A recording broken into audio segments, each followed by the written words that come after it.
ये वक्त भी गुजर जाएगा। लेजेंड पाकिस्तानी प्लेयर और साबिक कप्तान जावेद मियांदाद का बाबर आजम को मशवरा। बोल के प्रोग्राम खेल का जुनून में बोले बाबर आजम को मियांदाद के शारजा में छक्के को 39 साल बीत गए। साबिक कप्तान का भारत पर आज भी लर्जा तारी है। बाबर को मैं यही कहूँगा कि वो अपनी पुरानी इनिंग्स देखें जिसमें इन्होंने परफॉर्म किया है ना,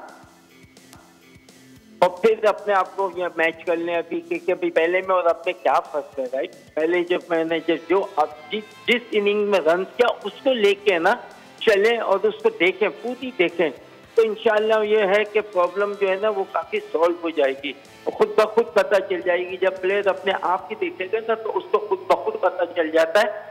तो प्लेयर को अपने आप जो है ना वो ज़्यादा इन्वॉल्व होना चाहिए बनिस्बत के दूसरों से। कुछ ऐसी चीज़ें होती हैं क्रिकेट में भी, हर फील्ड में ना कोई ऐसी चीज़ होती है जिसको आप भूल नहीं सकते ना। तो मैं समझता हूँ एक छक्का जो था ये लाजिम बात है कि हम बहुत अगेंस्ट हम इंडिया खेल रहे थे। लाजिम बात है कि उसमें दोनों कंट्री से अवाम जो है वो बहुत इन्वॉल्व होती है ना। सब्सक्राइब करें और बेल दबाएं ताकि कोई खबर रह न जाए।